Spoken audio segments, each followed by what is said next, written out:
in our continued efforts to ensure Nez never gets his job back. We got some more heavy hitters coming this week. We are so BBM pilled right now. It's insane. We are doing tons and tons of football this week. We got Hayden Winks from Underdog today. We got Michael Leone tomorrow. We got Pete on Wednesday, and hopefully Numi making his return there. And then Thursday, we got Pat Carrain and Justin Herzig to do an ETR versus leg up kind of rankings thing there. But then my multi-sport draft leads, please don't worry. I will service on the members only stuff, the badges only stuff. I will go live again later today, 5:15. So go ahead, mark that one down. We'll do hoops and baseball then, and then I will do the same thing for you guys, most likely on Thursday, maybe Wednesday as well. But without further ado, our guy, recurring guest now, Hayden Winks. What's up, my friend? They got you working. I guess it's you yourself is just working out there. That's a lot of shows right now.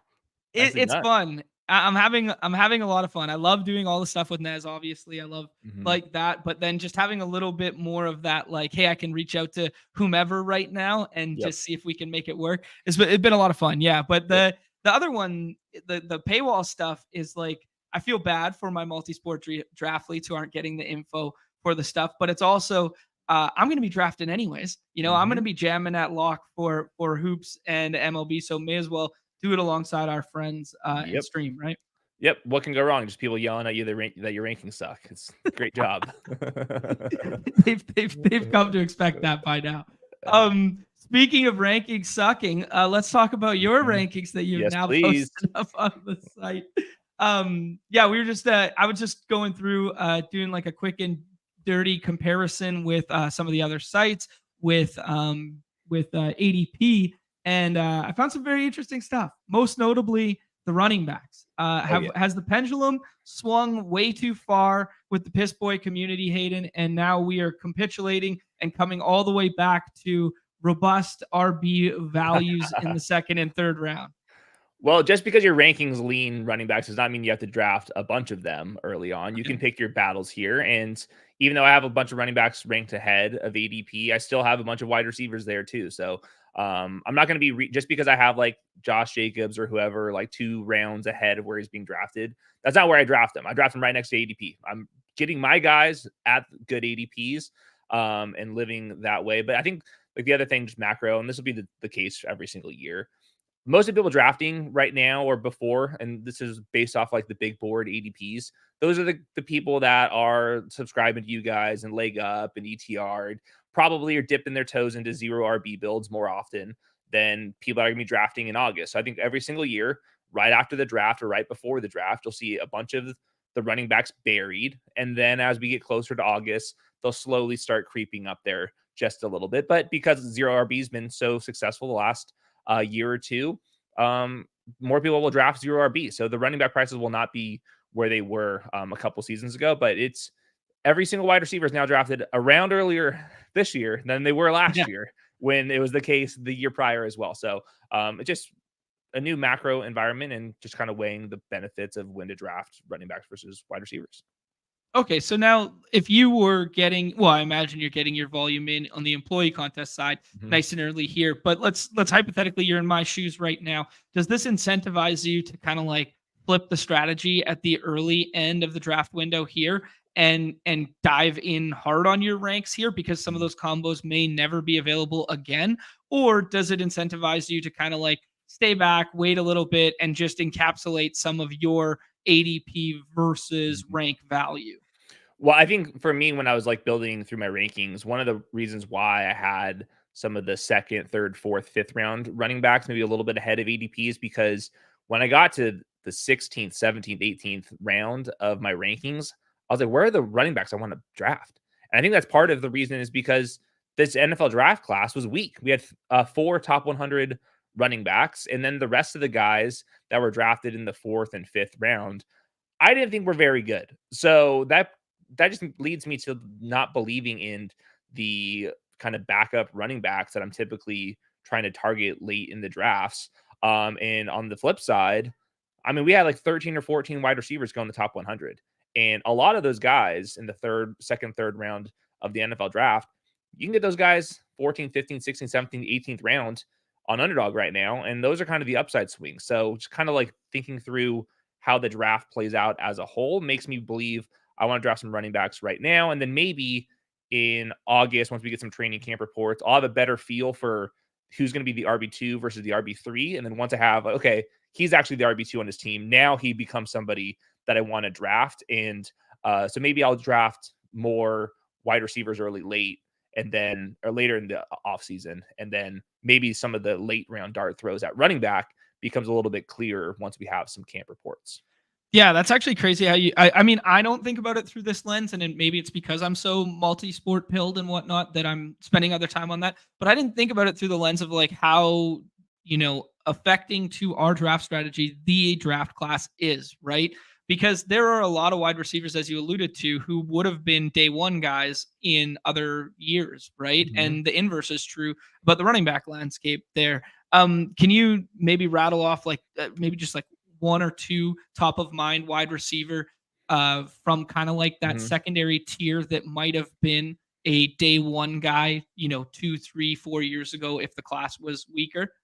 Yeah. So let me, I think, well, first, some people like Jermaine Burton, who's like a third round pick that just went to the perfect landing spot, is like another example where it wasn't just that the early third round picks were drafted there. It's like they also went to like reasonable landing spots. I'm not a big Malachi Corley guy. Some people are. He has a path to being the number 3 wide receiver for an Aaron Rodgers offense as well. But yeah, I think there's also some like discounts with the veterans as well, like Demarcus Robinson with the Rams. He dodges a bunch of draft capital concerns with the Rams.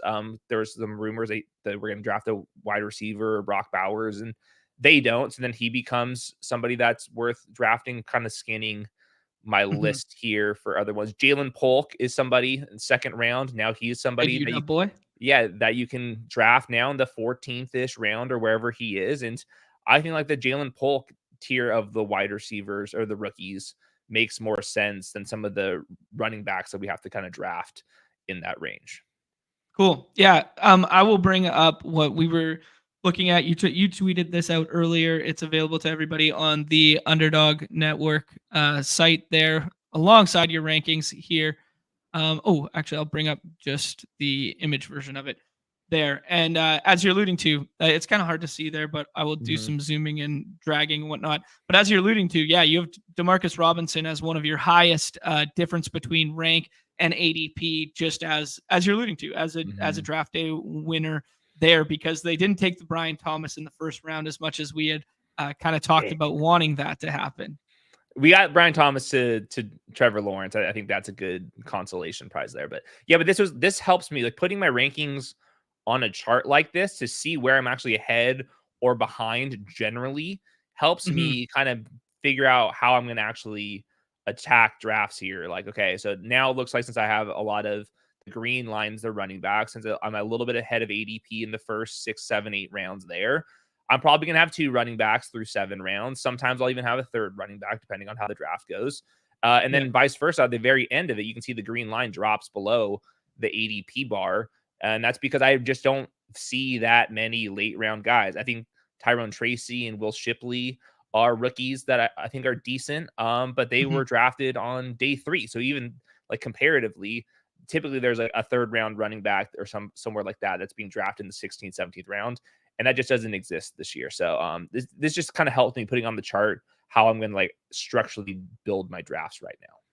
Yeah, because I look at the chart, Hayden, and I go, man, he must have a lot of, obviously, as you alluded to, 2 running backs through the first 7 rounds. But this would funnel me like back to the old school meta of like BBM2, where we were doing like 4 running back builds, or we were doing 5 running back builds because we were spending so much high end capital on that. And then you factor in that, like, I mean, you're pretty on par with the quarterback value here, but there are kind of like little pockets of it that look like it's like undervalued at the tail end of drafts alongside this. So you would kind of steer away from like some elite tight end builds right now, and maybe even some elite quarterback builds in lieu of the running backs earlier, and then capitalize on that stuff through the last couple of rounds. Is that what you have been doing in your drafts? Is that how it turns out? Do you like those builds?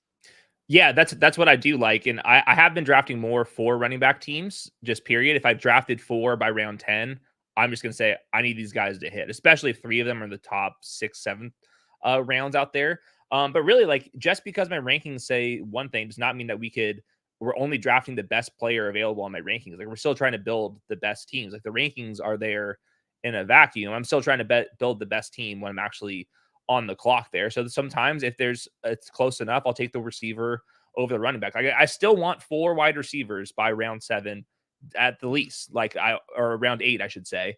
And a lot of the times I want 5 or 6 wide receivers by round 10 or round 11. And that's something I've kind of noticed. The middle tier of the wide receivers, I think is not bad. Like, if we zoom in on some of these names up top, like Darnell Mooney, Tyler Lockett, Cortland Sutton, like those type of names, Brandon Cooks, I know what I'm getting from those guys. And like, they're not going to win me my draft, but those guys are going to get bankable volume. And in that kind of that tier, that's where the tight ends kind of drop off, in my opinion. That's where the running backs start to drop off. And all of a sudden, that's the kind of the spot where I know I'm getting production from my team. So that's actually not a bad tier. But for the most part, like, I still want 6, 7 good wide receivers. I'm not willing to sacrifice that. I think that's why I'm lowest on the tight ends. If there's a position I'm willing to sacrifice, I'll have shitty tight ends. I don't want bad wide receivers. Even though I'm a running back guy, I do not want bad wide receivers. So I have to win with some relative volume, like within like the first 12 rounds. Okay. No, I respect that a lot. I think it's very interesting, especially this time of year where there are so many smart people in this industry and so many people that follow football like just so densely and specifically year round. Now it's so beautiful, but it's so crazy to have you on here on Monday, and then we had Gretsch on Thursday, and his is like the complete opposite end of the spectrum. 4 wide receivers through the first 4 rounds, then double elite tight end and shut down tight end is kind of like the mantra he was talking about. And it's like, it's just so crazy to hear such polarizing opinions from just 2 guys that I respect equally, you know? And I'll do that Gretsch build. Like, all that stuff is totally viable. The one thing that is a little bit different right now is just the prices are different than the historical data that we're kind of drafting on. And Eric Beinford made a good point from Spike Week, saying that, like, what we used to call hero RB or zero RB, our definitions have to change, because that 4th round running back that we're taking is still like an RB1. He's like still the 12th running back drafted. And typically that would have been the running back 24. So, like, as you're looking through ADP, now it's like, do I want the running back 14 or do I want the wide receiver 32?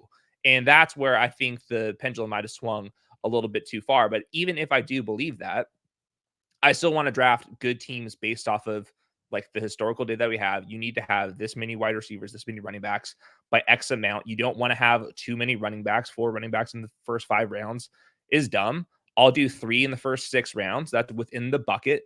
But once I do that, I have to stop. No more running backs at that point. I'm hammering the wide receivers, and those are the 2 positions I do not really want to sacrifice. I'm okay if I lose points to tight end.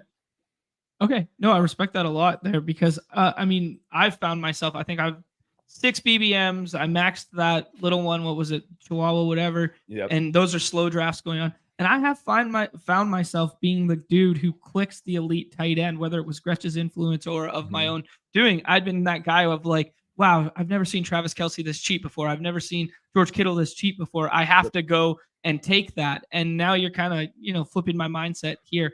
I thought that build, that anchor kind of like, let's call it an anchor hero RB with a projectable volume target in that like 4th or 5th round there. I thought I was doing that last year by taking Javonte Williams in the 5th and being like, that was my target, and then build around that. But this year looks like it could be an even better year to do something like that. If you were going to do that kind of structure and build in this, this pocket here, are these the names in which you would target to start with? Like the David Montgomerys, the Ramondre, the Zach Moss? I mean, I would pay the premium, and I would get Isaiah Pacheco, Rashad White, Travis Etienne, go up 1 round. I mean, like, those were the RB1s last year, and they're being drafted in the fourth round. So the 5th round, even with Isaiah Pacheco. So I talked about that in some of my ranking stuff. I'm starting to pump out. The Isaiah Pacheco finished as the RB3 from week 12 through the Super Bowl in points and usage. I don't see why that would change. He's earned more trust. He's a player that needed a lot of development, and the Chiefs have allowed him to do that. So Yeah, I think that's kind of where I would go. And then on the tight ends, there's no longer the true elite tight end, the Kelseys, the Mark Andrews peaks, the George Kittle peaks. There's a Mhm. decent crop of like mid-range tight ends though. Like that tight end 5 to 10 range is better this year than it was previously. They're also just a little bit more expensive. And that's kind of Yeah. where I'm betting against. And I always like to try to find the late round tight ends, the Noah Fant this year for me. Mm. Just somebody that's a little bit slept on, maybe a post hype sleeper type. And then if I lose points at the position that scores the fewest amount of points, then I'll live with that. I just don't want to be punting off the 3 positions that give you 15 to 25 points per game for the position that gives you 11. Yeah, someone else put it. We had Easy on Friday. Do you know Easy, Mhm. Eric? Yeah, Yep. Easy said, in much to that same point, he said something similar where it's like, if I'm filling my flex with tight end, I'm losing. Like Yeah. I'm probably playing Ron right now. So yeah, same notion where it's like, if we're gonna sacrifice somewhere, let's just hunt touchdowns from the late round guys. You brought up Noah Fant as one of those potential targets. The biggest differentiator between rank and ADP for you. Do you know who that player is, Hayden? It's got to be Jacobs. It depends on if you're It's doing it by percentage or by just raw. I did it raw. Okay. I think doing it percentile is better. It's Demarcus Robinson, who you Oh already yeah. said, but it's also Colby Parkinson right behind him there. So as like a late tight end Mhm. target there, you really like him. Yeah, man. He was a intriguing prospect. He's a better blocker than I was expected. He is really big, and the Rams gave him $15.5 million guaranteed, which is a Wow. lot of money. A Yeah. lot of money. And I don't think that they were doing that for just shits and giggles. And Tyler Higbee, I think that he's done. They've got the most out of him. He's coming off a torn ACL. The Davis Allen kid that we kind of were maybe going to get excited about. Well, then he all of a sudden it just gets Wally pipped by Colby Parkinson. Like that's a lot of money. $15.5 Yeah. million over a couple years is a ton of money for this position. And we can get Matthew Stafford just running hot with touchdowns. We've seen Tyler Higbee do that. And I think that Colby Parkinson is actually better than Higbee is straight up. Yeah, no, I respect that. I like that. Like that shout a lot. I just went ahead and dropped this in the chat there. If you guys want to look through it and see all the differences, I have uploaded Hayden's ranks for our draft, so we'll be bouncing back and forth and stuff like that. Yeah, we got to talk about the one relative because I'm excited about this one. It was one of our favorite when we met before the draft as well. There. Oh, what did I do here? Actually, let's go back to. There we go. Josh Jacobs here. Mhm. 17.9% points different between your rank and ADP currently. You think I find it interesting because of the builds that this would create if you did decide to do that. But you basically are flipping him and then the tier of Drake London, Marvin Harrison, and those guys, and then you're pushing up Nico Collins and Mike Evans Mhm. in that second round. That's probably my biggest takeaway from the list thus Yeah. far. Just walk me through that in general. Walk me through. You're not scared about your former USC boy in Lloyd joining up there? I like to see it. I'm writing out my top 18 running backs that I want to like target, and Mm. Marshawn Lloyd and Josh Jacobs are both on there. With Jacobs, I think the Packers are going to be really good. I think that once everyone sits there, does their projections, look at team totals and stuff, the consensus will be the Packers are close to top 5-ish offense after how they played last year. And if you just look at who finishes top 3 in fantasy at the running back position, a lot of times it's from the best teams out there. And Yeah. Josh Jacobs has bell cow ability. The coaching staff thinks that he can catch more passes than ever. And I watched Aaron Jones down the stretch, including the playoffs, get peppered with volume. And they chose Josh Jacobs' contract over Aaron Jones's contract. They could have easily kept Aaron Jones. They went out of their way to go after Josh Jacobs. And one of the reasons why I think is because what you see with the Shanahan tree, especially with Sean McVay, they're running more at you runs, duo runs, gap concepts instead of the outside zone classic Todd Gurley stuff. And that's because Mhm. they want to just run it right at these light linebackers now. Well, who's better than that than Josh Jacobs? So yeah, we have to correct the efficiency certainly, but he makes a lot of money uh, for this upcoming 1-year deal if it plays out like that. And I think he's a good fit behind an emerging offense. And I'm not going to draft him in the second round, though. I'll draft him in the third round next to the Right. ADP, even though my rankings say that he should be up this high. Right. Well, let's talk about then who we draft in the second round instead of Josh Jacobs when we take him in the third round there, because Marvin Harrison and I was listening to the beginning. I haven't finished your guys' wide receiver one just because we jumped on here, but I was listening to the beginning of your latest pod there and kind of talking about, how the Underdog Pick'em lobby is so starkly different than where ADP is at with some of these players. I've had a really nice bull case lined up for me for Drake London. We're just calling this the Drake London debate of the summer because he kind of defines the second round in a big way right now, where some people are doing, 1-2 turn stuff of like Harrison plus London. Whereas if you're looking at Leone and Gretch's ranks, that's totally fine. If we're looking at your ranks, that's one of the worst decisions you could make on the board. So what are we doing instead in the second round with those spots? I hate the second round. I mean, nobody should be a second round pick. All these guys should be third round picks is kind of my take there. So I'll fall in line with ADP, kind of mix out my exposures. I do like Brandon Ayuk. I feel like he's like really ready to take on more volume. Last year, Debo and Kittle were like relatively healthy. And there's a chance that Debo gets traded. I also think that Brandon Ayuk is like really ready to be like a superstar. So I don't mind him. Mike Evans was a first round guy last year. Nothing's really changed. And like Mike Evans to me looked awesome last year. So he's somebody that I don't mind taking. Same thing with Nico Collins. I mean, you could add 5 Mike Evans touchdowns. Like he had a couple of egregious drops in the end zone there. Like if we want to go the Galbrain Calvin Ridley one from last year, where we kept saying during the daily contest, like, oh man, if you just add that touchdown that he dropped last week, add that touchdown, like we would still be chasing Calvin Ridley. Like Mike Evans, he could have legitimately been like WR 4 or 5 last year. Mike Evans, he to me still looks really good. But I think the second round is also the opportunity to reach on players and get unique combinations. Like if we're like, okay, I don't feel good about any of the raw projections from these players. And I know that the 8th overall pick is always going to be drafted with the guy that's in ADP 15. Why don't I take, if I'm drafted from the 8th spot, why don't I really reach on somebody that's drafted at the other side of the turn there and at least just go for a unique combination? So I'll just take the uniqueness angle rather than playing for the projections, because I don't think that any of these guys project all that well. Like Drake London's going to be a stud. Same thing with Marvin Harrison. For them to be worth the 14th pick, 15th pick is a lot to ask. They can do it.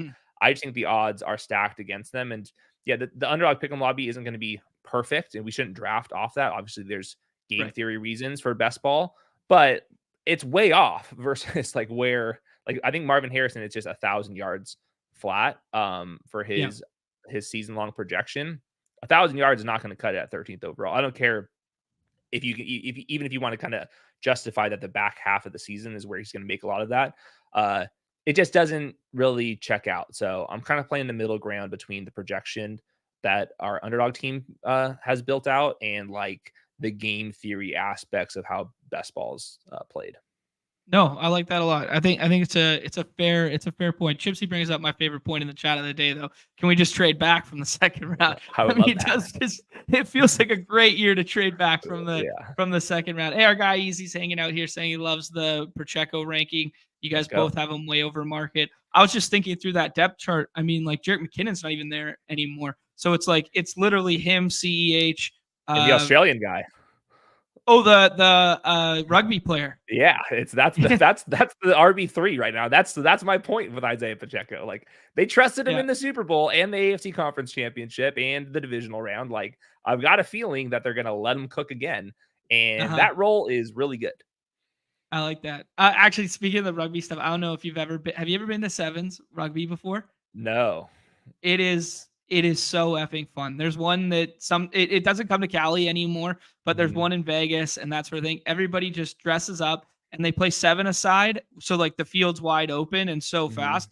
Then it's 7-minute halves, so it's 14-minute games. And like you literally just post up and watch the game all day long. And then like guys play like 2 in a row, like they'll play like 2 games within like 3 hours and stuff like That's that. sick. But it is one of the most fast, wide open electric sports. And they That's used to sick. come to Vancouver every year, and we everyone would turn out. They'd sell out like a 65,000 person stadium for that. And Wow. everybody gets dressed up and stuff. Dude, it was fun. That Fun sounds as sick. hell. That's Yeah, sick. one of my buddies was actually he's actually the all-time leading scorer for the Canadian national team. So we would All go right. every year to watch him, kind of thing. But some Do you have any crazy good takes talent on out there. this guy that's coming over then? I don't know anything about him. Yeah. No, I don't know. I know that former teammate from the Canadian team was he was part of the Eagles system 4 or 5 years ago as a tight end, but I can't That's sick. remember his name right now. But they took him for like side workout because they don't have pro day, don't have anything like Mhm. that. And he matched, like, his big claiming card was he matched Gronk's like RAS score. Wow. And it was like, oh yeah, That's we're just insane. gonna give him a contract. I think he Yeah. ended up playing like 2 preseason games or something like That's that. sick. But yeah. That's wild, man. Before I got one more question for you, then Yep. we can hop into draft, and some of these things are gonna organically come up. Obviously, the most notable stuff was the running backs, and we will talk through some of those targets on the fly. But was there anyone who has stood out for you greatly right now that you were legitimately shocked? Like, what are we doing here? ADP Mm. versus your rank. Let me come up with a good answer for that, because that's an important Okay. question. Let me find a wide receiver for you guys, because I'm the. How about Amari Cooper? Okay. He's being drafted 53rd overall.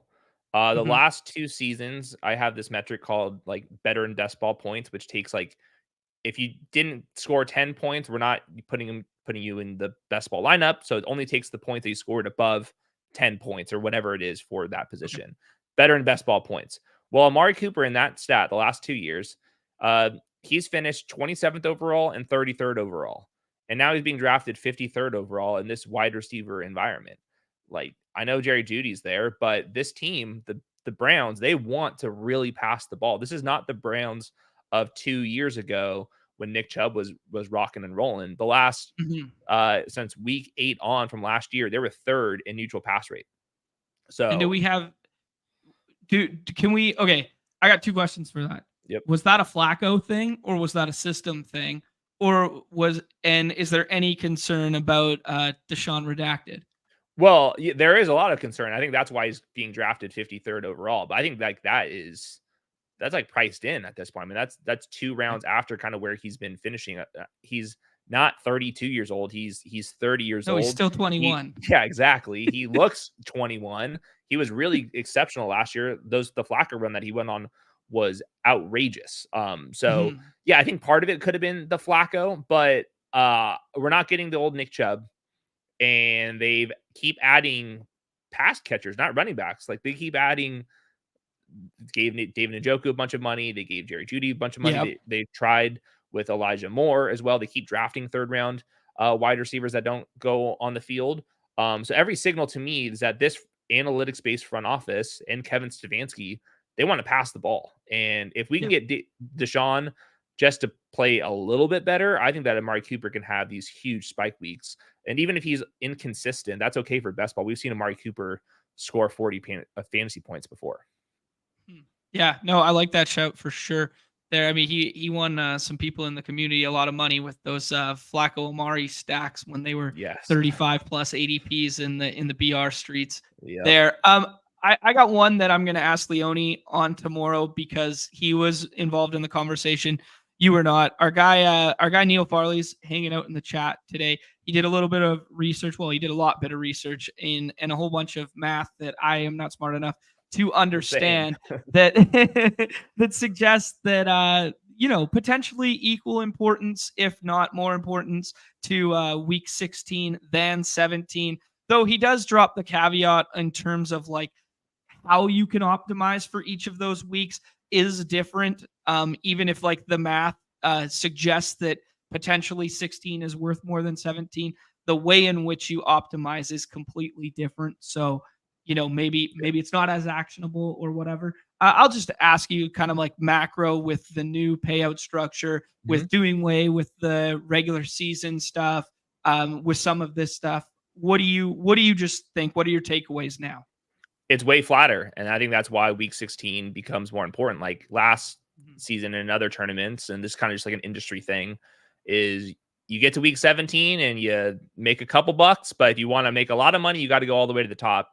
Well, it's been a priority for us at Underdog to flatten things out. If you make the finals in BBM and you were a maxer, you will make your money back at least. So it just becomes like, obviously still want to have a fantastic week 17. Don't get me wrong here. Still $1.5 million to first, but relatively to the last couple of years of tournaments, it's way flatter. And we'll see how many of our tournaments are that flat. If we mix it up, some might be top heavy, some might be as flat as BBM was. But that's the main reason why week 16 becomes more important, is just because week 17, it's not, if you're not first, you're last. There's money to be made, even if you had a mediocre day on week 17. Okay. Yeah, I'd ask one like just question in terms of like the most basic way to like then optimize for like week set. Like, I mean, it's not mutually exclusive. You can optimize for both of those weeks. You can play both of those matchups. So the most logical way would be to do like some form of like baked in game correlation between week 16 and week 17. Is that how you'd approach? I would just go with more team stacks. Like the bring back correlation is this much, the team correlation is this much, and it lasts for the entire season. So for me, if week 16 and week 17 are now more equal than they have been before, I think that the teams just adding more to the team stacks, adding that fourth, that fifth team stack, I think is going to be a huge part for kind of how I would like play this out. We might have teams that end up starting looking like some of our playoff best ball stuff, where 4-man onslaughts, 5-man onslaughts of the 5 or 6 best offenses going, whether it be in that week or in that season, kind of thing. Yeah, very interesting. Oh man, this is fun stuff. I wonder if like the other, like, I haven't thought through this enough. Just maybe Leone would have to take if these two tournaments, or if week 16, week 17 are like more similar. Does that make us want to do like more 3 quarterback builds to get different correlation? Like, do you want, like, is there like a uniqueness angle, like how we should be adding like a third quarterback perhaps to add like more team correlation throughout this stuff? Yeah, I don't know. I think that's probably the most logical way to do it, to add a third quarterback to your stacks, because like the drag along of quarterback is the easiest. Like, it's more apparent to drag along a quarterback than it is to drag along a 5th wide receiver on a team, is it not? Yeah, I'm not sure. I haven't done enough research on that, but yeah, there's some decent late round quarterbacks right now, in my opinion, because we have the rookies coming in, and then like Daniel Jones, Justin Fields, like those guys, like in theory have upside. I'm not sure if like we should be drafting them in a smaller tournament, but in a tournament as big as BBM, I think like there's paths, especially if those guys fall into the buckets where they're not being drafted every single time. I think like a 25% drafted rate Justin Fields becomes interesting as a last round pick, especially if you've added Roman Wilson and George Pickens or Pat Freiermuth early on. So yeah, we'll see. I think early on is when you want your 3 quarterback teams, because the uncertainties of 17th, 18th round players at the other positions. Like, we don't even know what the depth chart's going to look like. We should feel pretty confident about the quarterbacks that are going to be starting in round 16, 17, 18. No, yeah, I like that. Actually, one that I would ask you on, because you're higher than market on him, and I have found myself doing some, lazy 16 and 17 round back stack with him, is Daniel Jones. Am I taking for granted that like I didn't think Drew Lock was a direct competitor for that starting job? Yeah. Oh, I think Drew Lock is gonna play. And okay, Daniel Jones, he's one of these guys we've seen with Derek Carr and some others. He has injury guarantees for the next season if he gets injured. And at a certain point, the team's like, I don't want to risk having to pay Daniel Jones $40 million the next year. So he can easily get benched. The difference with Daniel Jones and Drew Lock, like specifically for a tournament as big as BBM, is I've seen Daniel Jones be a top 10 fantasy quarterback and have some monster spike weeks, and that was without Malik Neighbors. right. So like as a dart throw on 1 in 20 teams, I think that Daniel Jones would be worthwhile in a tournament as big as BBM. But like, this is not something we should be like. It's not a good median play because I think that there's a Right. very good chance that Daniel Jones gets benched. Right. Okay. Good show. Yeah. I mean, like, for me, it was like they just gave him so much money. They just added a weapon. Drew Lock's an insurance policy. They're going to give him every opportunity to succeed over the next a year and a half, or whatever. Mhm. Then they'll address quarterback. Because if they were going to give him the short leash, I thought they were going to draft quarterback in this draft. That Yep. was like my bro science, but like now No, I'm kind I of think it's scared. no, I think that's like definitely there's a chance if Daniel Jones is playing well, Mhm. this staff can't just bench him just like they're connected to Daniel Jones to some degree here. So if Daniel Jones is Right. playing well, then he will play most of the season. Yeah, when I met Daniel Jones, I shook his hand, huge hands, Mr. Daniel Jones, in Las Vegas. He was not limping around then. Obviously, he was just No. walking around the Venetian, but he we'll see it. We'll see if he's ready. There's a lot to prove with Daniel Jones. Was he wearing a plaid button up? He wasn't not. I remember he like looked like classic Daniel Jones when I Yeah. saw him. I just whenever I see him in my mind, I just close my eyes and I see him in like a J. Crew Oh full yeah, button up, and he's never letting that last one slide no too. chance. Like he's like one of these guys. Maybe at a wedding after a couple wobblies, he opens Yeah, that last one, but he keeps it tight. yeah, definitely was. And then Trevor Lawrence walks in, backwards hat, a coffee, like super bro, chill vibes. So yeah, we're Yeah. bullish on Trevor. I love it. Hayden, we might have the decision here. Oh Our guy boy, G Strat is over here. Garrett Wilson goes there. We got Puka Nakua, one of your regression candidates, AJ Brown, yeah. Josh Jacobs, but that's because of your rankings, not ADP. What do you like here? Puka or AJ Brown. I would probably pick Puka here, but Okay, AJ Brown looks really good to me this year again.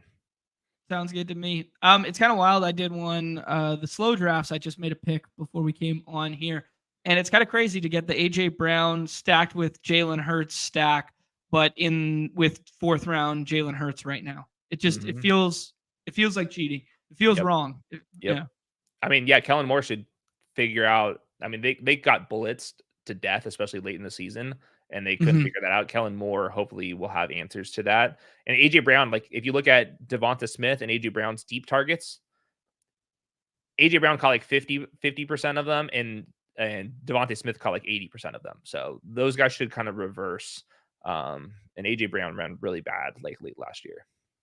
Fair enough. Jameer Gibbs is top of Hell yeah. ADP. He's also top of your ranks. Hell yeah. I mean, this is perfect. Whenever you get a first round guy to fall in the second round, you have to do it because while Puka and Jameer Gibbs are drafted sometimes together, it's not like as often as the other combination. So I think early second round, if you get a first round guy to fall to you, you basically have to scoop him up just because those two guys aren't drafted together as often Mhm. as Puka with Drake London, or for example.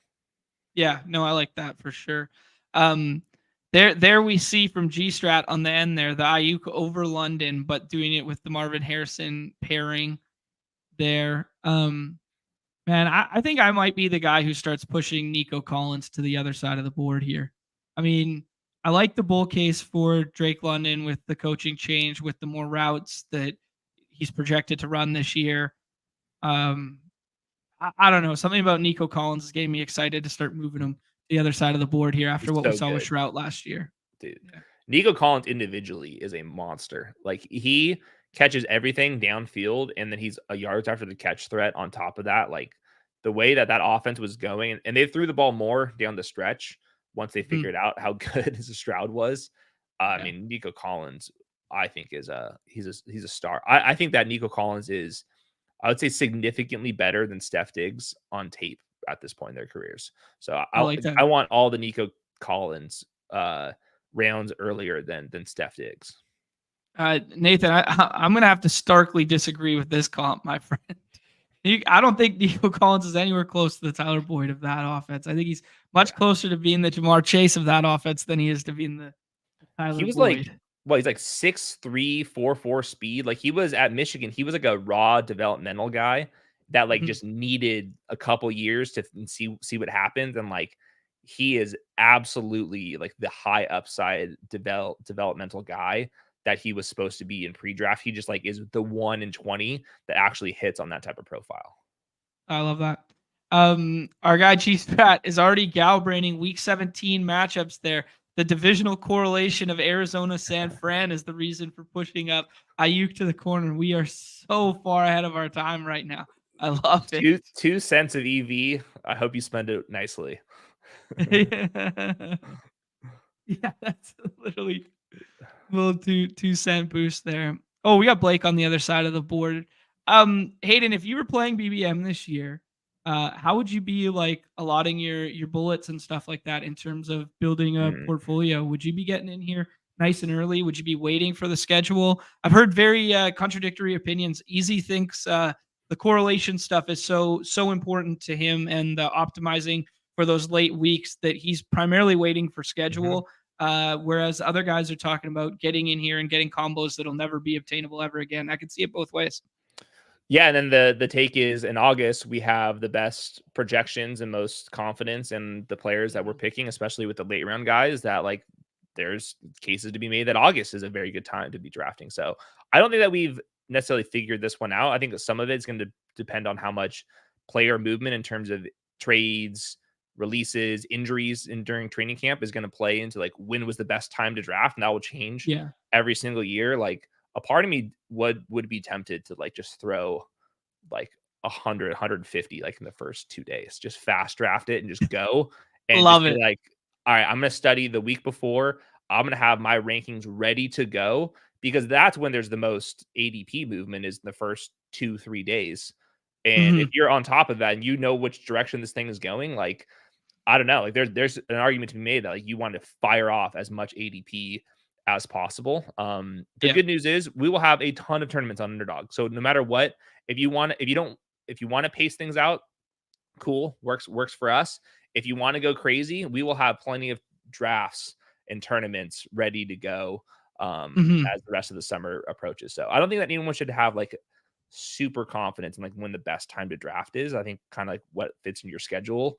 Mhm. But the schedule matters late in the season. There's some projection confidence that helps out. I think in the first week, I also think, and especially the first day, I think that Yep. there's some ADP changes that would certainly help you out. Yeah, no, I like that. Corey's saying that he doesn't believe in closing line value of super teams anymore. Do you have any takes on what CLV means to Right. the player to winning?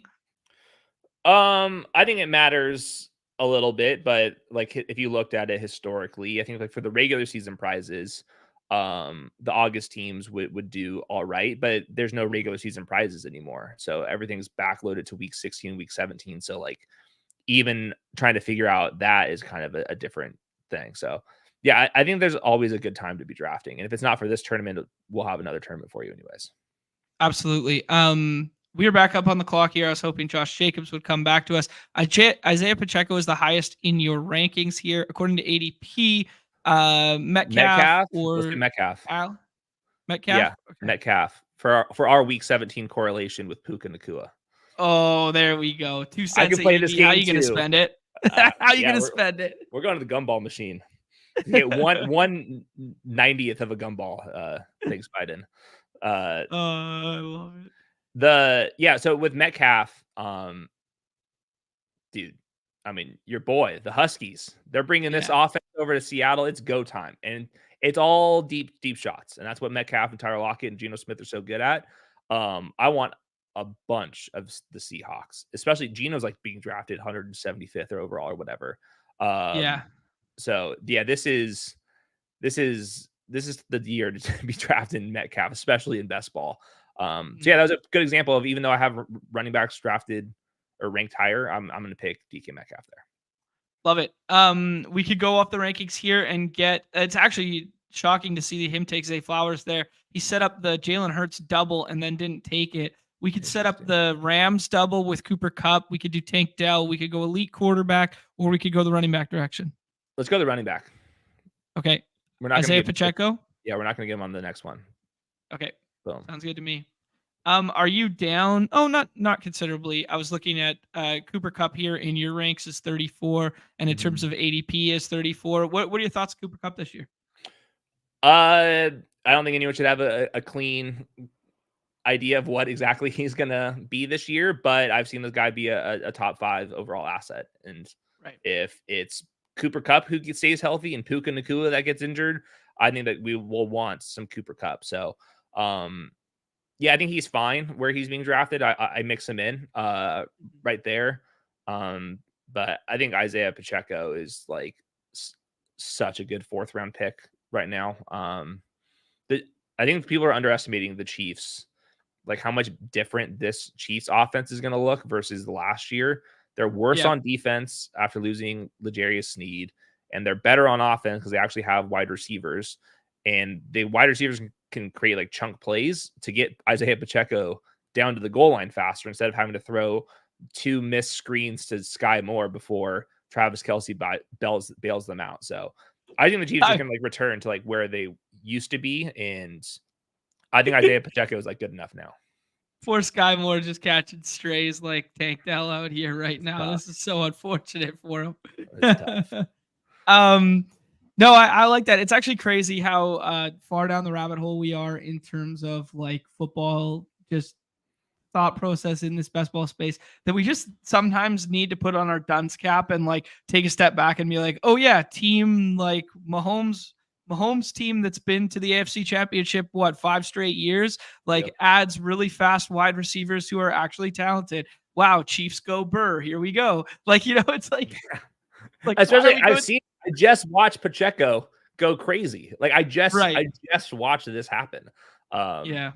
what's really fun about Mahomes right now too is the stacking partners. Like you can grab you go Mahomes, and the next 2 picks of yours are going to be Mhm. the stacking partners. And since they are all jumbled so close together, they're not going to have as much overlap as like the typical stack. Like with the Rams example, like because it's Puka, couple rounds, Cooper Cup, multiple rounds, and Stafford, like it's very easy to draft all 3. It's impossible to do that with the Mahomes and Marquise Brown and Xavier Worthy and Rashid Rice because they're all jumbled together. So the like overall ownership overlap with that stack is going to be a little bit smaller than it would be with other teams just because their ADPs are all right next to each other.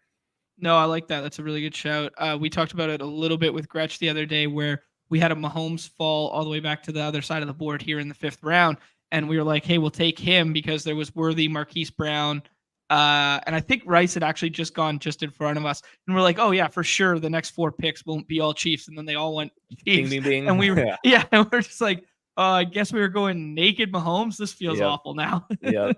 Yep. Had to draft the rugby player. Yeah, yeah, exactly. Actually, do you know anything about the tight end that they drafted in the 4th round? What Yeah. is it? Whaley? Yeah. Yeah. Yeah. I think he has a chance to be the long term replacement, but I would not be expecting him to see the field very often. So yeah, Because he's he not was on our my draft board. okay. He was our like, well, if you had to do the break glass in case of emergency, 18th round back stack with Mahomes, Justin Ross, Clyde Edwards Hilaire. Justin Watson. You think it would be CEH? Yeah, because we talked about I'm it, but gonna we already guess. had 6 running backs. We were just kind of like, I mean, in theory, like this plays out. Mahomes throws 3 touchdowns, 400 yards. It gets split up evenly. None of the other Chiefs pass catchers are the guy you need, and right. then you don't stack them, and then all of a sudden that 18th round pick when you were debating with punting off Justin Ross, the 18th round pick that's uncorrelated to Mahomes actually is a smash, and all of a sudden now you have the super team that you need. So yeah, Yeah. I don't think I would force that one. Last year, lots of options. All of them were bad. This year, no options late round for back stacks with Mahomes. But Okay. that's a good thing for him. Rashad White comes all the way back. We already got 2 Wow. running backs in this build here. Keenan Allen is there as well. We got both of them there. Should we just lean into your ranks here and Yeah, take the Rashad White? let's go Rashad White. Okay. Sounds good. Let's get You uncomfortable, chat. Everyone's out there. Ooh, how are they gonna do this? yeah, right? They're I like can feel it. they don't have 4 wide receivers and elite tight end Uh-oh. yet. How are we going to land this plane? Uh-oh. The draft ends after 5th round. Yeah. Um I'll ask you there. You're not concerned about Bucky Irving at all, or you just think they just Oh, needed to spend capital and they needed to get a running back in there no matter what. So, oh, here, let's make the pick. Keenan Allen, both yeah, let's rank do it. and ADP. Let's do it. I usually don't get much Keenan Allen. So Yeah, me I'm neither. excited. Let's do it. Set up a Yeah, potential stack with Caleb. I was gonna say the exact same thing. I was like, all three of our wide receivers open up backdoor stacks right now. Mm-hmm. So yeah, we're doing all right. Hey, we might even draft all three of those quarterbacks and call it a day. They're all Yeah, very spaced much out so. properly. Mm-hmm. Like it. Some people in the chat alluding to Easy was saying, I liked this point a lot. Where was it? Jalen Hurts should be closer to the 2-3 turn than he is at the 4-5, and we saw him fall all the way to pick 47 That's there. wild. Yeah, you get a Lamar plus Andrews stack in the 4-5 as well at the one at the in with Christian McCaffrey. Mm-hmm. Yeah, that's a good Well, there team you right go. there. Yeah, watch me land this plane with Waddle's my only receiver. I mean, yeah, Lamar and Mark Andrews is solid too, man. This is and the Yeah. Dolphins. Yeah, I mean that team will hunt. We might have to draft 9 or 10 wide receivers here, but that's all right. Mhm. Let's see what happens. Yeah, I was looking at your article while I was looking at a team. I'm thinking about your article talking about like expected points versus actual outcomes of last Yep. year. How do we quantify the fact that like Devin HM might just be like one of the greatest outliers Oh, yeah. versus what negative and positive regression should be baked in Mhm. for certain players? Like, how do we? I guess a more macro idea would be like, how do we bake in like player archetype to those metrics? Yeah, so the model is what would the average player in the average offense do based off of that usage. Not every player is average, not every offense is average. So it's on us to kind of figure that out. So one way it's like Achane is absolutely dunking on my model. We should expect that. Raheem Mostert, the Kyle Shanahan tree in general, these guys are model breakers. I think one way I'll look at it is like, okay, typically on most like the elite players, like the Devontae Adams in his peak, the Christian McCaffreys, they're like 3 points better than their expected points on average per game. Well, Achane was at like 6. So let's get that down to where he's an elite player, but not an outlier elite player. And that's kind of where I'm like looking at this. So I'll just like look at who are the top 3-4 running backs every year in this metric. Let's get Achane to that level and not pretend that he's going to be Chris Johnson every single year. So yeah, it's an interesting conversation, but like I thought there's going to be a chance where he's going to be drafted like 12th overall, 13th overall.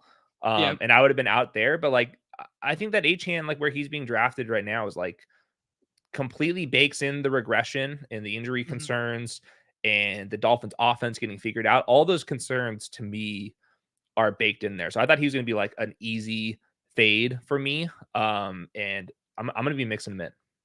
It's kind of wild how in the second round right now we have two running backs who go at the front end and middle to back end of the second round almost every single time, and those two being Achane and Gibbs.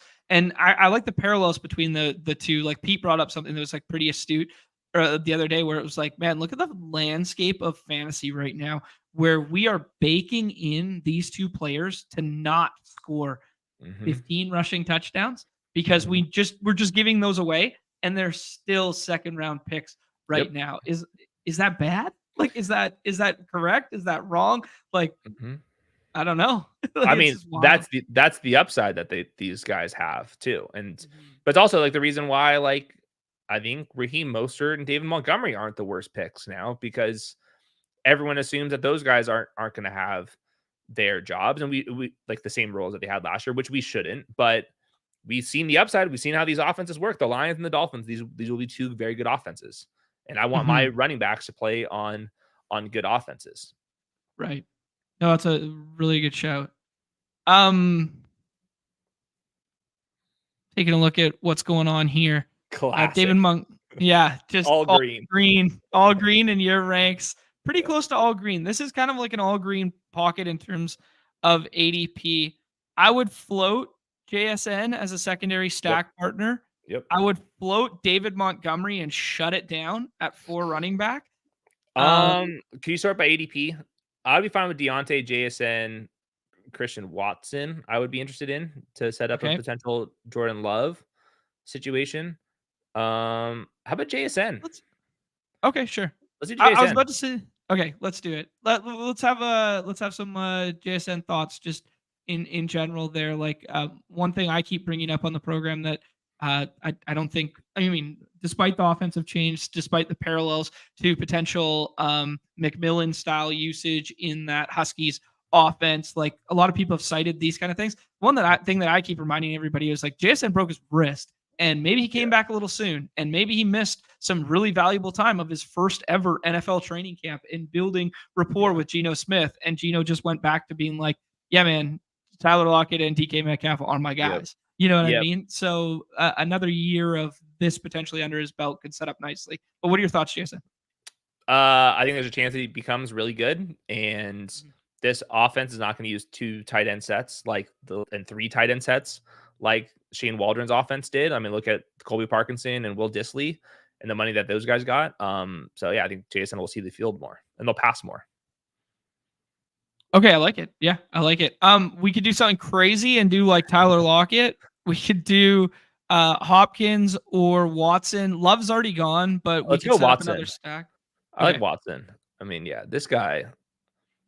As long as the Swedish healthcare system that he went for his hamstrings pays off, I think we got a chance here with some Go get big spike weeks.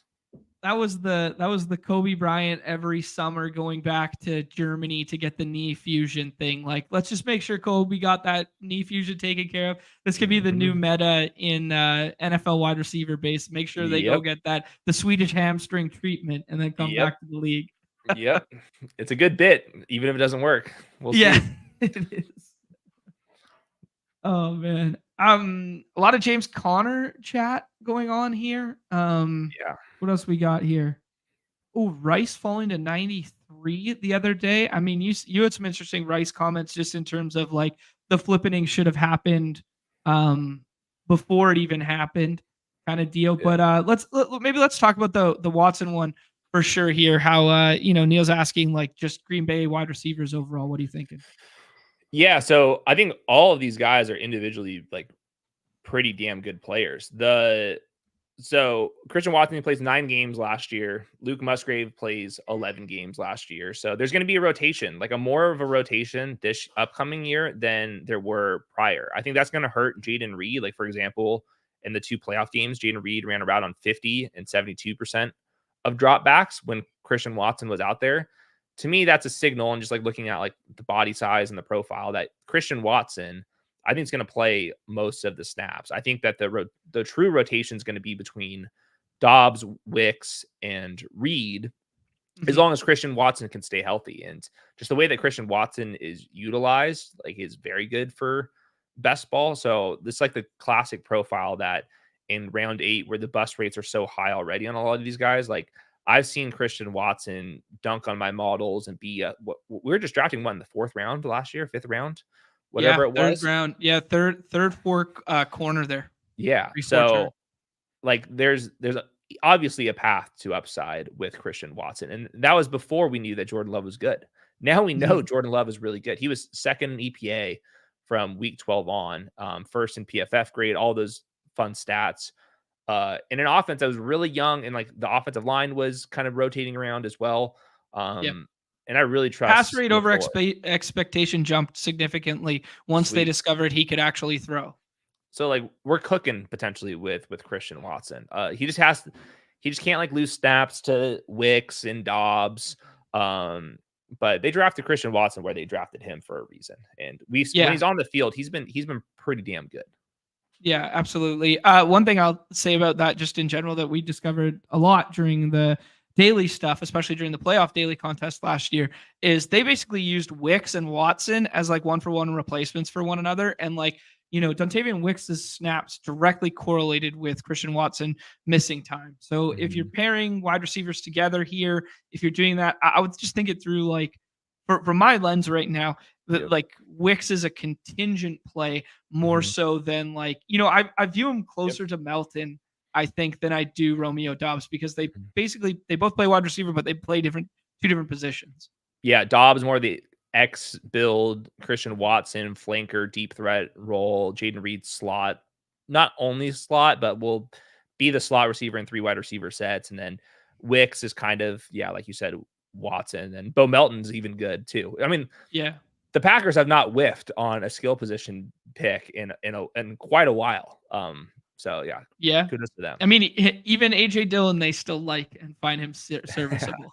Oh, I did. That was one thing when I was like after the draft, like refreshing the rankings. I read up on Mhm. AJ Dillon's contract. Really weird. Like it's a something that they don't use very often, but basically it comes with like only like 200 grand in guaranteed money, and it's Huh. for the veteran minimum. So there's like no connection to AJ Dillon for the Packers. Like it's it's Interesting. it's like basically the J.K. Dobbins contract. So he can get cut like straight up. So if you want Marshawn Uh, Lloyd, I would get mhm. him now just in case like August 20th rolls around. AJ Dillon's fumbled it in the preseason, then he gets released. They have like no ties to him financially. Okay, interesting. Chip saying the same thing in the chat at the exact same time. He's basically J.K. Dobbins. The one thing that I will remind everyone before GA jumps in the chat here and reminds everybody is the fact that he is best friends with Jordan Love, allegedly. So Oh, the best friend narrative is in play. Hockey Hooligan snipes Caleb Williams from us right there. Guess we'll be looking somewhere else for quarterback. yeah. Bunch of running backs at the top here. Blake Quorum jumps out to me. Um, Mike Will. Who do you Do, like? how about Adonai Mitchell? Sure. Just because, yeah, I feel like we're getting caught up with wide receivers at this point, better in best ball profile. Like, yeah, it wasn't the most ideal landing spot, but this to me is like appropriate for where Adonai Mitchell should go. And if this team needs a little late season boost, I think there's a chance Adonai Mitchell gets after it. I mean, I love Shane Steichen. Like, it is just go, go, go in terms of pace. Mhm. Um, and if Anthony Richardson is as good as I think he is, he can support 2 fantasy receivers on top of Jonathan Taylor. Okay. It won't be consistent for Adonai Mitchell, just the way that he plays, but I can see some sweet downfield shots at Adonai Mitchell. And He we just need them to happen late. feels like better Gabe Davis in that offense, does he not? Yeah, yeah, he can get upfield in a hurry. Um, bunch of running Jade backs there. Jaden is interesting to me. Quorum does make sense though with Puka, especially if we get Stafford in a second. Quorum might come back. Wow. Okay. Our our Yeah. our Okay. next our next Yes, pick Jaden. our next pick is 130, Oh, he's and right there. Quorum in terms of ADP is Yep. 129. Smart. So I mean, now the fact that we just said it out loud might not happen, That's all but right. this is most likely going to be a 3 quarterback build for us. We've set up some back stacks. They are kind of the veteran variety where stability is key there. Why not introduce a little variance to Yep. this roster with a extreme outlier potential? And Yep. there's a little bit of Washington backstack stuff too, especially one in the tight end variety, and we don't have a tight end through Yep. 10 picks. Yep. Jahan Dotson, if he hasn't gone yet, he's in play for us next. Like you said, the tight end, even hell, Luke McCaffrey in the last round. That's a 3rd round pick. We've seen 3rd round wide receivers make Mm-hmm. some noise. So yeah, there's I like Jaden Daniels. There's no way Jaden Daniels is going to be cheaper than he is right now come August. There's just no chance. So Yeah, I like that. I like that a lot. I don't know, man. Like, what do you just think, like, offensively, that Washington could do significantly different with him this year? I mean, outside of the obvious, like, kind of like RPO style stuff that they could yeah, run because of his legs. Everyone's talking about how he has to like protect himself because he got hit so hard he does. in college and stuff like that. But Yeah, what do you think? What excites you about like Jaden Daniels relative to the offense that he's now in?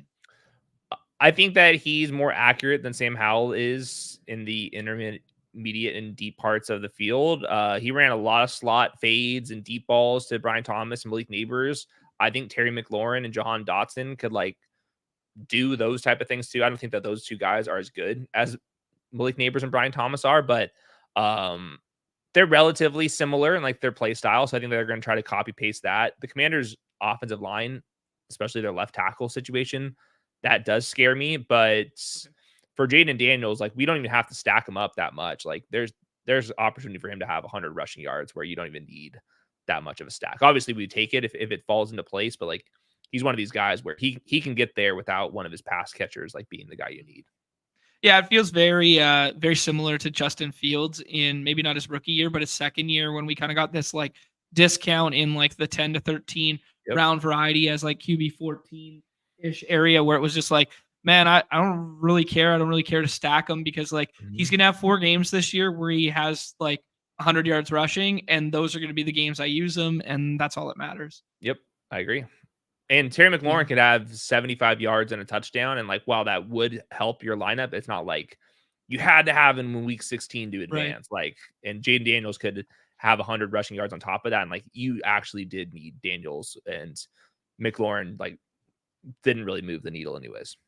Yeah, no, that's a really good shout. Yeah, I mean, I can't really think of a Justin Fields game outside of the one. I mean, it's a lazy fucking comp, but it's just relative to the ADPs and relative to the draft capital that we have spent in this draft on it. But like, I can't think of a game where maybe there was a 2 touchdown Cole Kmet game, and maybe it was just that one DJ Moore, the 1 3 touchdown DJ Moore, like 250-yard game on Thursday Night Football. Those are the only times I can think of in the last 3 years that Justin Fields had like a pass catcher that was the guy you needed. But there were plenty of slates where you needed Justin Fields as QB1.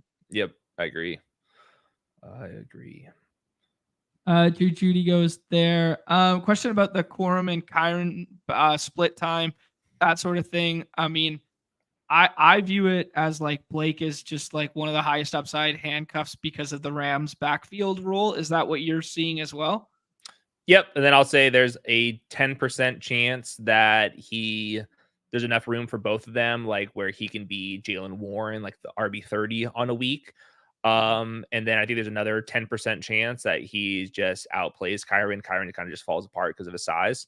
And then the other 80% where he's just the strict backup is pretty damn sweet. I mean, yeah, like that this offense wants to go. Especially if you look at their offseason moves, they're added a bunch of guards that are run block first guys. Blake Corum, lots of gap runs, downhill runs, under center at Michigan. That's exactly what they want to do in this offense now. So like the scheme fit could not be better. And I think that Blake Corum, he is so similar to Kyron Williams. Like even before the draft, like Josh and I were comparing him to Kyron Williams. Love it. Yeah, that's a great fit there. And I mean, like Kyron's shown, even though he, broke so many slates last year and whatnot, he wasn't necessarily a beacon of health either, right? So Jahan Dotson feels like a lot of fun, though we just did a whole spiel about how we don't necessarily have to stack. Gus Bus is sitting here ahead of. Okay. Yeah, I like Gus here. Okay. Are we getting some ADP value on him? Yeah, I think about 12-ish picks on there. Yeah. Yeah, man. I mean, J.K. Dobbins, $50,000 guaranteed. I mean, that's as much as the Chihuahua. So yeah, it's pretty good. Like, yeah. Shit. So I want some Gus Bus on this team. There's no other free agent running backs. Like who else is really coming? I guess a Miles Sanders or something like that can get cut, but Gus Bus is like perfect. So Gretchen and I did the math on the Miles Sanders one because I had the same Miles Sanders inclination there, but I was doing it with the Cowboys. They saved nothing by cutting him. Yeah. Even after the June 1, it's like $200K, and they would still be paying him like $6-7 million. Yeah. So there's no benefit to him getting cut. There are very few cut candidate RBs right now. There we go. Queued up Dotson, and he gets sniped right in front of us. We can handcuff ourselves with Wicks. We could do Brandon Cooks there. ADP says Sharps. We're probably good at running back. Yeah, I like Cooks. I think Brandon Cooks is fine. Oh, I guess I've turned off these other ones. Schultz as our first tight end, or Freiermuth or Cooks, any of those guys. Stafford too. Okay. That's true. That's right. No, I ended up doing. That was my bad for having the onesies buttons off. Schultz feels fine. I mean, we got an ADP discount. Yeah. Okay. Yeah, the two passers that we're looking at comparative to ADP are like Stafford's actually next up, so maybe that was my bad there. But Geno is buried, so we didn't have to do the Geno one Yep. yet. Yep. Although Yeah, should we need tight end points, so this is totally fine with me. Okay, cool. I do like Pat Fryermuth a lot, though. Just for like other builds, perhaps. Mhm. But man, like Arthur Smith is obsessed with tight ends, and Right. Yeah. there's Darnell Washington is just going to sit there and block. So when it's a 2 tight end set, Darnell Washington is the second right tackle on the field, and Yeah. it's just going to be Pat Fryermuth leaking out. It's all the Johnny Smith stuff that you saw with Arthur Smith, going back to Delaney Walker and the Titans days, as well. Like this team loves sneaking out players out there, and Pat Fryermuth, like just in regular 3 wide receiver sets, he's competing with like Van Jefferson and Roman Wilson. Like I think that Pat Fryermuth is has some like decent skills. He's really ran bad in terms of injuries and quarterback play, but I think there's more upside with Pat Fryermuth than what's led on. He's probably not going to be a top 5 guy, but it would not surprise me if he finished like the tight end 9 and had like plenty of usable weeks this year. I like it. No, I like that a lot. Because there's no one that Russell Wilson loves throwing to more than just random tight ends in the end zone over and over again on those seam routes. I mean, it's the only guys he could see. He has to see those big ones. It is true. Yeah. It's going to be just George Pickens and Fryermuth over and over again. Maybe a little bit Roman Wilson. I remember running out like those Seattle stacks all the time back in the day there with like Russell Wilson doubles and stuff. And then you just get like 3 touchdowns, like one to Will Dissly, one to Colby Parkinson, one to, the best. Best. Luke Wilson sneaks in the end zone that week when you're running those doubles. For sure he is. The ghost of Greg Olsen. It was a whole thing. Oh, man. Yeah, the ghost of Jimmy Graham too. Oh my God. Wow. Holy shit. Damn, these Seahawks. This is why JSN's going to be a good pick this year because they only have 1 tight end now. It's just Noah Fant. Oh man. 2 things I want to hit on before our next pick here, Hayden. We got 100 of us still hanging out, watching. Do us a favor, hit that like, hit that subscribe. Plenty more content coming this week. If you missed it off the top, Leone tomorrow, Pete on Wednesday, and Pat Grain and Justin Herzig on Thursday. Plus a little paywall stuff coming your way this afternoon for some multi-sport stuff. And then the other thing we were hitting on is we keep alluding to the fact that there are other contests coming on Underdog, other price points. Some will be time box, some would be whatever. We got May 8th and May 15th. Love that Underdog is giving us these dates in advance so people can plan their bankroll, plan their draft time accordingly. And there you go, 15th weekly winners. Hayden's darling coming then. Yeah, there's going to be some offshoots of contests coming even after this as well that I'm hoping that we get. So yeah, it should be, I think just more contest diversity in terms of contest types and then price points. Like that's like we could have made BBM massive. We chose to keep it the same total prizes last year so we can just constantly fire new tournaments for you guys. Because I know some people like the time box stuff. Some people like the 20 max. Some people like the single max. Some people like weekly winners. Some like the eliminator. Like we'll make sure if you like something that it should be available for most of the summer. So that was something that we just like thought about internally. Love it. Yeah, we are servicing the audio listeners here on the Badge Bros, and you guys are servicing the drafters on Underdog. Beautiful thing. Let's go. All right, let's jump back in here. Right goes there. Jerome Ford going higher and higher here. I think people are anticipating, just the fact that the Browns didn't do anything at running back outside of Deonta Foreman, and they don't have a ton of money left. And, Chubb might be they restructured. He's not a cut candidate, but he's a pup candidate for sure. Oh, yeah. I mean, he basically dislocated his knee for the second time. Like, him returning the first time was a miracle. Like, him doing it again would be unbelievable. It would be a comeback player of the year candidate, guaranteed. We'll see. I'm not optimistic, unfortunately. And I love Nick Chubb, but like that, it's asking for a lot. Okay. Yeah. That's kind of a shame because I've always been a Nick Chubb guy too, but he's the best, man. So sick. All right, we get Wow. our guy. We get Matt Stafford to come all the way back. Let's go. Let's just go ahead and do that one. And then we could push Geno again, For or we could sure. just go ahead and lock him up there. Let's see where ADP for Geno is. He's Yeah, buried, man. We're good. he's still buried. Let's see where the Lockett drafter is at too.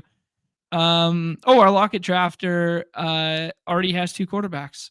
All right. Perfect. We're in shape. Great. Yeah, we can push that one. Yeah, I like these tight ends right here. This is kind of my sweet spot for the tight end range. Okay.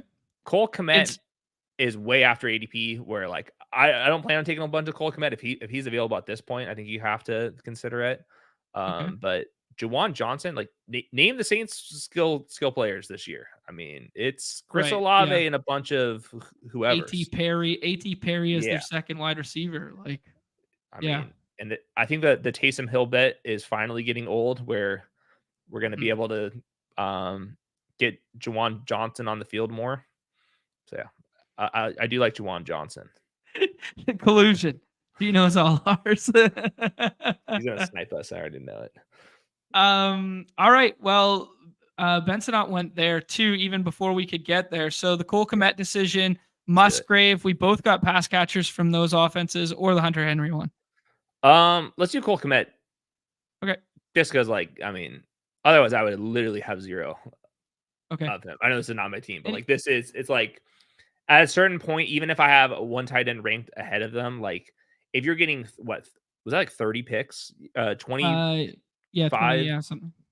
25 picks after ADP, like historically, that is a very good pick to pick, even for a player you don't like. 25 picks after ADP is like extremely uncommon. We'll talk about the player himself for a second. What about any concern with Gerald Everett coming into town there? Any concern with Keenan Allen being like the primary slot target earner? Oh yeah, I mean, tons of concerns with Cole Kmet. I really don't want to be drafting him, but not for Gerald Everett. Gerald Everett stinks. But Shane Waldron, I mean, he'll fuck around with his tight ends. We know that. I mean, Shane Waldron was the guy who wanted to bring in Gerald Everett to Seattle, and then he didn't even use him. Like, I don't know. He likes the dude, but he wasn't much of a factor that year in their offense. Everybody thought, oh, here we go, Noah Fant replacement, blah, blah, blah. And then he didn't even use him. Yeah, he stinks. I mean, if Gerald Everett was any good, he would have been putting up numbers with Justin Herbert when everybody else was injured in that offense and still did nothing. Yeah, 100%. One thing I like just in general now that this is the first one in which we've done 3 running backs in the first 5 rounds. And I've also, just with the type of drafter who is drafting right now, it is hard to find the targets you like at running back, even though ADP suggests they should be there right now. So if we're just looking at ADP map versus like streamed draft room with the archetype of drafter, right? If I'm looking at the ADP map right now, it seems really easy to be like, oh yeah, I like Ray Davis. I like Vidal. Is it Vidal or Vidal? I don't know. I think it's Vidal, like an E instead of an A. Okay, I like it. Rico Dallo, Zeke, like all these names that we keep throwing out as being like the members of the Sharp community who are like, these are targets that we want to do this. But the problem is when we're all in these same piss boy rooms over and over again, everyone pushes up those exact same targets and you get caught with like, oh, now what? Who do we click on these back ends? So I do like the experience right now of having kind of like our running back room fortified, and now we're kind of like finding other targets that nobody else wanted back here, i.e. Matthew Stafford, Geno Smith, etc. I did a column a couple off seasons ago to look and see if the types of running backs a 0 RB guy is drafting in rounds 12 to 15 is different than the types of running backs a robust running back is drafter is drafting late. And it's hilarious. Like, just based off the types of players you draft early on, your targets of the type of running backs you're going to be draft later are exactly opposite. So like, it's so obvious based off of the, like, guaranteed the guy that's drafting Bucky Irving is a 0 RB guy. It's not going to be a robust running back guy. And you can just kind of like play this thing out. It's so predictable. But I have some research on Underdog Network. We have like a best ball analysis tab that like puts some like numbers behind that. But it is funny that like based off of your structure early, the like exact type of player you're going to draft. Right. There's overlap with that. Just funny. That is funny. I mean, it anecdotally it makes so much sense, but just to quantify it, it's like, oh yeah, by the way. Yeah, it was like a significant difference. It was like maybe like a 10% ownership increase based off like the archetype of the player. Pretty funny stuff. We all think the same. We think we're unique humans, and then all of a sudden, everyone in the lobby thinks exactly like you. It's so true, man. And we see that every day play out with our exposures where we're like, we'll share our basketball exposures or we'll share our whatever. And everybody comes to the same effing conclusion in the Discord. Yeah, right? The same Discord. You're all reading the same thing. Right. We're all watching the same shows, reading the same thing. We're all accumulating the same projection models and putting them together. And it's like, holy shit, I had 40% of Tyler O'Neill today and he hit a home run and I somehow didn't make money. It's like, well, yeah, the entire Discord did as well. Right? Yep. It is funny, especially with ADPs. Like, what percentage of people are using the ETR ranks and the leg up ranks and the spike week ranks and like whatever other rankings that are out there? Like, probably a lot of people are drafting off the same rankings. So if you can get Contrarian versus like whatever the consensus is on that, then you have a chance. Yeah, absolutely. Well said there. Liberty Seed right here in the, what is that? The 6 hole there is going peak 0 RB drafting bro here, where you just go ahead. Ray Davis, Vidal, and Luke McCaffrey. Here we go. 100%. This is a peak May drafter who is dialed in. Oh yeah, 100%. It is so funny. Okay, we got 2 picks that might make themselves for us here. Never mind. Hockey Hooligan going naked Gino for the bid equity. Let's just snipe Noah Fant so he feels pain back. Well, he's on the other side of us. Could we go to sort by ADP real quick? Let's just see if we have any lingerers. Oh, not those guys. No. Oh, I think DeMarcus Robinson, That's the fact that we set up the Rams thing, but we only have Puka because we passed on. Yeah, I mean, it's a little, what's early in quotations of this time.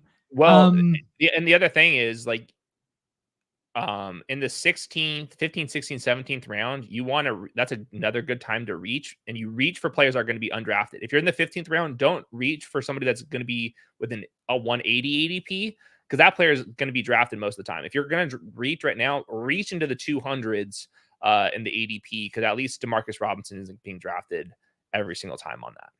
Yeah, that's it. That's a really good, really sharp point there. And it's something we'll explore a little bit more tomorrow with Leone, because they actually have projected ownership now at ETR. So trying to find a way, like basically I call it the quantification of scroll the F down, which 100%. Is going to be really cool to see that play out in BBM, especially as the landscape changes over the summer and ADPs adjust. I'll be really intrigued to see how ownership adjusts a part of that as well when we get, bad camp report that so-and-so's running with the 3s now or whatever. And there's a flippening of a backfield or whatever. Let's start thinking about this next one. I mean, Noah Fant is a target, but we could leave this for Colby Parkinson. We do have 3 Seattle pass catchers that would be our 3rd Seattle pass catcher without the quarterback. Does that affect your decision at all? It would have been better, but I think it's fine. You're still just saying that Grubb is a god and that they're going to make it work. But I don't hate keeping Colby Parkinson alive. Okay, man, these receivers are just brutal. We could go. Did I lose you for a second? No, I'm just trying to think through. Yeah, I mean, grab one of these rookie running backs, Shipley or Tracy. Okay, let's do Tracy because I haven't done Tracy yet.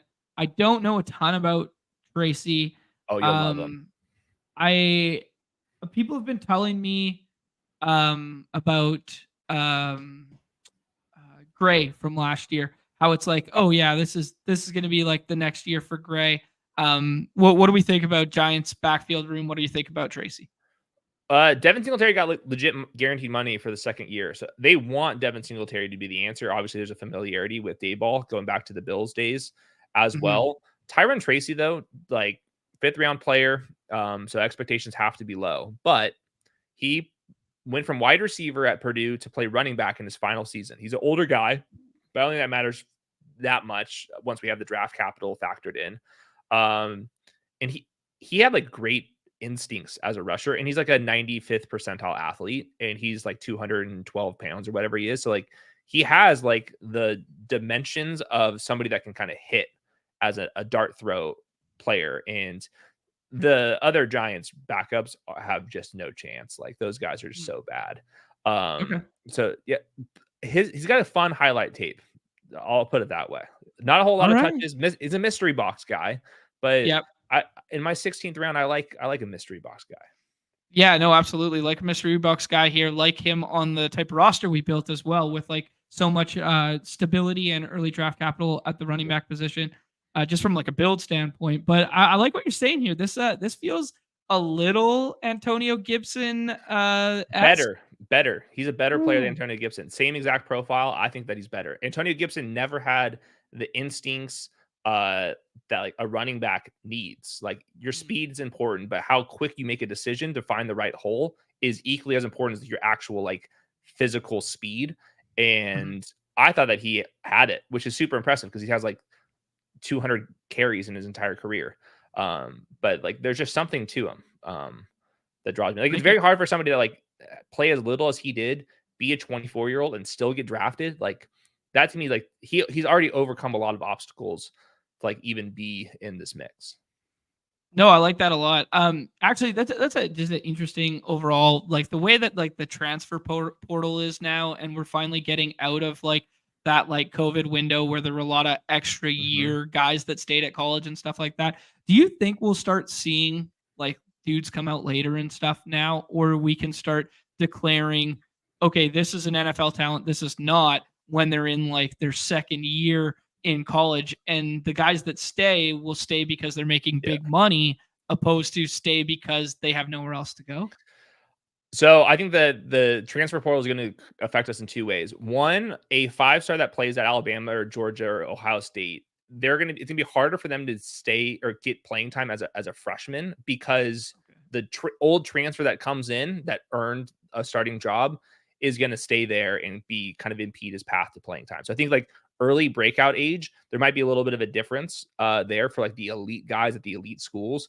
And then the second thing is and this is why I was kind of against Malachi Corley. If you were good at Western Kentucky or another group of 5 school, Okay. and you don't transfer to one of the big boys, something's up. You know, like all the Power 5 schools should want you if you are that good. They'll pay you more money to come there. You don't have to sit out at this point. So if you're going to stay at a small school for your entire college career and declare as a senior, to me, like that means that there's like some overhyped level to him. Like to me, Malachi Corley, if he's as good as everyone thinks he is, probably should have transferred somewhere else. Now, obviously, there's like personal circumstances where each player could have a reason why he wants to stay, loyalty, family, whatever it is. But in general, like I think that it becomes a bigger deal if you are still at a bad school. Okay. No, I like that. That's a really astute answer there.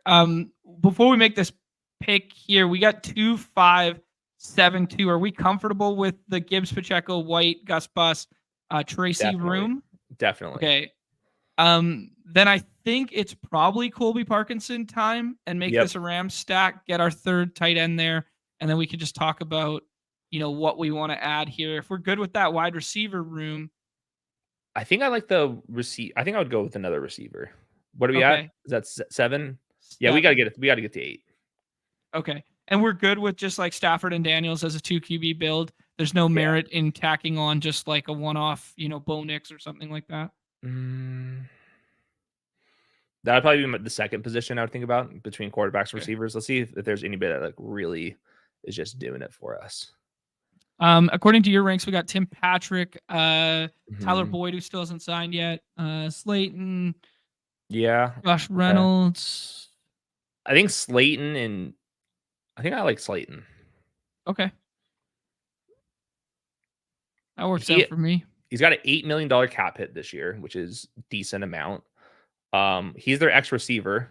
That's not where Malik Neighbors, Wandale, or Jalen Hyatt play. Like those are slot or Z receivers. Darius Slayton is like a better and best ball type of profile. This offense should be better this year. And he's like, he is not going to go crazy, but like he has a path to 75 yards and a touchdown. Like maybe 3 times throughout the course of the year. So yeah, he's kind of like Zay Jonesy. Okay. I like that In comp. general. So like nothing crazy here, but like I think like he's gonna be all right. Yeah, but he's also not a 0, and he's not a 0 in a QB in a wide receiver room that might need some points when we take like, Demarcus Robinson so high, or not so high, but comparative to whatever, Yep. Beautiful. Tim Patrick's basically the same exact thing. All right, I gotta run. I gotta go over to ADP chasing. Yeah, I'll tie a bow on this thing. All right. Appreciate it. Later. Bye. All right. Hayden just alluded to the fact that he's got to run. He's going to do ADP chasing now, part of the ship chasing network and stuff there. So go ahead and jump over there if you guys are into more BBM and football adjacent content. I'll just run down this roster real quick, tie a bow on it all. We got to scold our guy, Hockey Hooligan, here, though. Hockey Hooligan had 0 Seattle Seahawks on his roster. Then he had a chance to totally redeem himself, and instead of taking Jonnu Smith, take Noah Fant there, and at least stack Geno after the egregious snipe on us. And he doesn't do it. And then he doesn't even mix in a back stack here. So what the heck, Hockey Hooligan? I mean, maybe just push the plane, something like that. Who knows? But we got to scold our guy for that one. All right. Tie a bow on this one. 2, 5, 8, 3. Jaden Daniels, Matthew Stafford, Gibbs, Pacheco, White, Gus Bus, Tracy, Puka, Metcalf, Keenan Allen. What is that? 14 picks after ADP. JSN, Christian Watson, AD Mitchell, Demarcus Robinson, Darius Slayton, Dalton Schultz, Cole Kmet, and where was that one? Cole Kmet and Colby Parkinson, of course, to round out the stack. Would have liked it more if we got Geno in there instead of Slayton, I think. But all in all, pretty fun team and quite different to the ones that we've built in BBM thus far. Gonna go ahead. I mean, one of my favorite parts about drafting with Hayden, despite all the knowledge and such, is he can't win BBM. So these ones are all on me. So we get to absorb his what was the date today? That's not what I meant to write. May 6th. We get to absorb all his knowledge. We get to use it all in the draft there, and then he doesn't get to reap any of the financial benefits. So you love to see it. Yeah, see what? Why? I knew he was our guy. I'm asking why. Sauce your team, Blake. All right, I'll sauce your team, and then I got to get going here because I got to get some food in me. I got to get some research in me. I got to get some more drafts in me before we come back and do a little paywall thing for the multi-sport draft leads. Actually, you know what, Blake? It's probably better to look at like this. All right, Blake, let's see what you got here. He got the crazy value on Jalen Hurts. 2,673 for Blake. Hurts and Dak. Wow, that's pretty nice. Stevenson and Zamir White. I mean, I can't get on board with the Zamir White stuff yet. I just don't think he's that good. But like the Chase Brown pick, like the Sharps pick right there, Nez approves of the STEM one, and then Keaton Mitchell coming back early. You got yourself a CeeDee Lamb stack. You got Debo and Mike Evans. That feels really nice. That 3 start there. Sutton, Palmer, Jalen Polk, good UW boy, Malachi Corley, aforementioned. One of the elite tight ends in Trey McBride, Isaiah Likely, and Tucker Kraft. Solid team, man. Solid team. Unfortunate you didn't get a little bit of an Eagles stack there accidentally. Maybe, let me see. Where did Dallas go? Goddard went on the other side of the board. Interesting. So this one was very interesting because Miller on the other side of the board went A.J. Brown, Devonta Smith, and then I was like, oh, here we go. He's just going to add on Jalen Hurts at 38. Passes on it, comes all the way to you. You build out naked Hurts, And then he is still the one who tacks on Dallas Goedert, but without Hurts. Very interesting. Just how do you win in week 17 like that? But crazy stuff. Yeah. Yeah, I think I view this as a landmine too, right? Yeah. Like, don't worry, we're all gonna lose. It'll be fine. All right. I appreciate you guys hanging out. Appreciate Hayden for coming on and joining. I will be back at 2:15 Pacific time, 3:15 Eastern time. We'll talk the hoops slate, draft some hoops. Super casual, members only. Maybe we crack a cold one or something like that. Have a little fun. But big shout out to Hayden for joining us. Just do me a favor, hit that like, that subscribe, that notification before you guys jump off here. I will see you guys in 3 hours time. And in that meantime, go check out Hayden, Karain, Sam, and who else was on there today? Davis was on. There you go. The 4 of them on ADP chasing right now. All right. Everybody's favorite time of the show? The end. Peace.